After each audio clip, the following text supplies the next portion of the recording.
दोस्तों सब्सक्राइब करें बाबा का ज्ञान चैनल को ताकि आपको मिल सकें वीडियोस सबसे पहले सबसे तेज। अभी सब्सक्राइब करें। अपनी छोटी सी उम्र में चाय की केतली लेकर वडनगर रेलवे स्टेशन पे चाय चाय चिल्लाने वाला लड़का कब गुजरात का सीएम और देश का पीएम बन जाएगा, ये बात किसी को नहीं पता थी। नरेंद्र दामोदर दास मोदी का बचपन ऐसे गरीबी भरे हालातों से गुजरा कि 2 टाइम का खाना खाने के लिए पूरे परिवार को रोज जिंदगी से लड़ना पड़ता था। बात 1950 की है। गुजरात में एक छोटे से कच्चे मकान के अंदर एक ऐसा लड़का भी पल रहा था जिसकी किस्मत में भगवान ने कुछ ऐसा लिख दिया था जो पूरे भारत का भविष्य बदलने वाला था। जैसे कि हर बच्चे के अंदर कोई ना कोई खास बात होती है, वैसे ही नरेंद्र मोदी के अंदर भी अपने स्कूल के टाइम से ही डिबेट में अपनी बात को दमदारी से रखने की कला थी और स्कूल के टीचर्स इसी खूबी के कारण नरेंद्र को बहुत पसंद भी करते थे। बचपन में नरेंद्र नाटक भी किया करते थे जिसके कारण वो लोगों के बीच हमेशा चर्चा का विषय रहते थे। जब नरेंद्र 8 साल के थे तभी उन्होंने आरएसएस की सभाओं में जाना चालू कर दिया था और वो वहां जाकर लक्ष्मण राव ईमानदार से मिले, जिन्होंने नरेंद्र की लगन देखकर उन्हें आरएसएस का बाल स्वयं सेवक बना दिया और बाद में यही व्यक्ति नरेंद्र के राजनीतिक सलाहकार भी बने। समय अपनी गति से चल रहा था, परंतु फिर कुछ ऐसा हुआ जिसने नरेंद्र मोदी को हिलाकर रख दिया। नरेंद्र मोदी के माता पिता की जिद के कारण 13 वर्ष की आयु में ही नरेंद्र मोदी की सगाई जसोदाबेन चमनलाल के साथ कर दी गई और 17 वर्ष की आयु में उनकी शादी भी हो गई। पर मोदी को यह शादी मंजूर नहीं थी। इस शादी के कारण मोदी उदास और टेंशन में रहने लगे। बचपन से ही उनके अंदर देश के लिए कुछ करने की इच्छा थी। उन्हें यह लगने लगा कि इस शादी के कारण वो देश के प्रति पूर्ण रूप से समर्पित नहीं हो पाएंगे। उन्हें यह शादी मन ही मन विचलित कर रही थी। वो इस शादी के कारण इतने परेशान हो गए कि उन्होंने अपनी पत्नी का त्याग कर दिया और अपना घर भी छोड़ दिया। घर छोड़ने के बाद 2 साल तक उन्होंने भारत में स्वामी विवेकानंद से जुड़े कई आश्रम और हिमालय पर्वत का भ्रमण किया।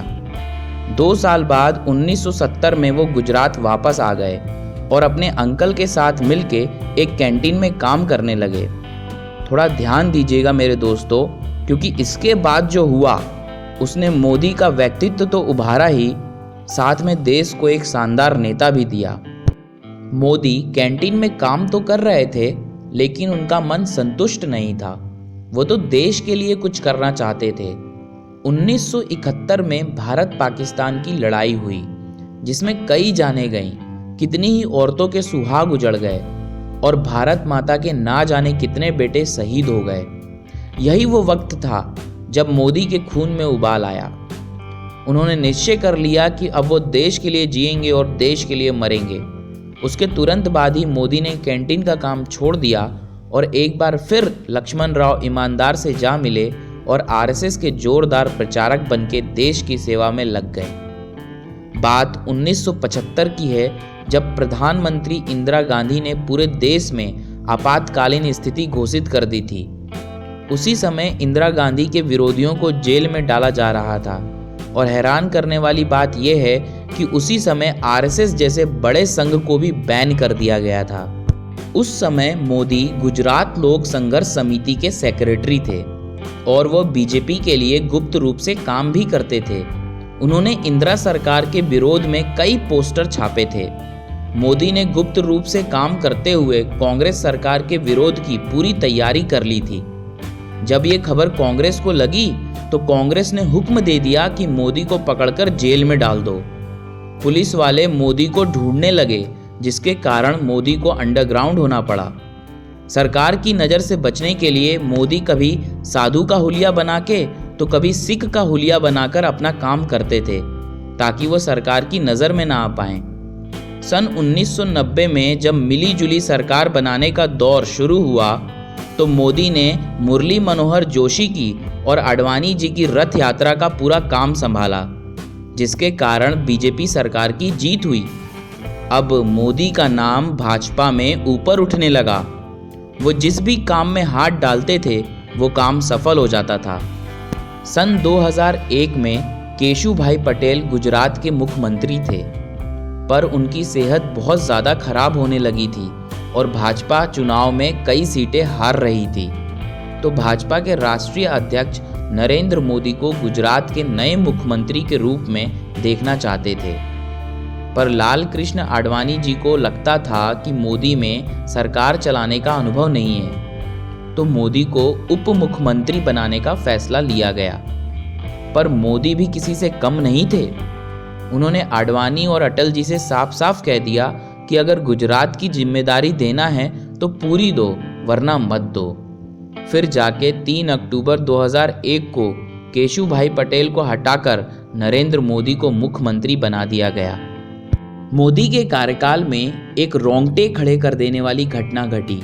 27 फरवरी 2002 को अयोध्या से गुजरात वापस लौटकर आ रहे 60 हिंदू कार सेवकों को गोधरा स्टेशन पर खड़ी ट्रेन में आग लगाकर जिंदा जला दिया गया।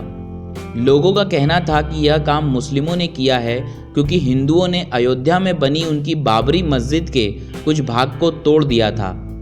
इस घटना के विरोध में एबीवीपी ने एक दिन के लिए पूरा राज्य बंद करने का ऐलान कर दिया। इस बंद के दौरान जब 60 कार सेवकों के शरीर को जलाने के लिए ले जाया जा रहा था तो इसे देखकर हिंदुओं का खून खौल गया और गुजरात में हिंदू मुस्लिम दंगे भड़क उठे, जिसमें 750 मुस्लिम और 250 हिंदुओं की जान गई। इन दंगों का दोषी नरेंद्र मोदी को माना जाने लगा।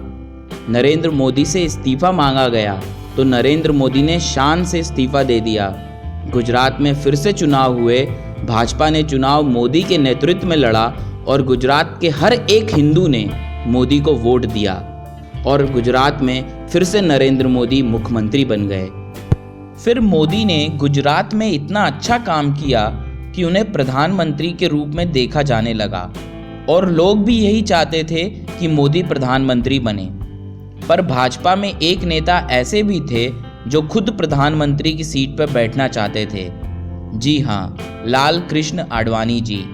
और वो भाजपा के वरिष्ठ नेता भी थे, तो उन्हें प्रधानमंत्री का उम्मीदवार बनाया गया और भाजपा को करारी हार मिली। लोगों ने बता दिया कि जिन्ना के अनुयायी भारत में नहीं चलेंगे। अगर आडवाणी जी ने जिद ना की होती तो मोदी 5 साल पहले ही प्रधानमंत्री बन जाते। खैर, 5 साल बाद फिर से चुनाव हुए और इस बार मोदी को प्रधानमंत्री का उम्मीदवार बनाया गया और कमाल हो गया, मोदी को पूर्ण बहुमत से जीत मिली।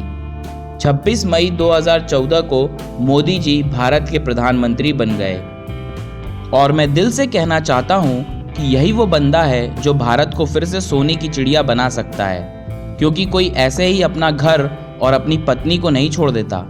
तो दोस्तों, ये मेरी कोशिश थी मोदी की पूरी ज़िंदगी को चंद मिनटों में कवर करने की। अगर आपको ये कोशिश पसंद आई हो तो प्लीज़ इस वीडियो को लाइक करें, कमेंट में बताएं कि आपको मोदी कैसे लगते हैं और हमारे चैनल को सब्सक्राइब करना ना भूलें। अभी सब्सक्राइब करें। हर हर मोदी, मर जाएं विरोधी। जय हो बाबा जी की।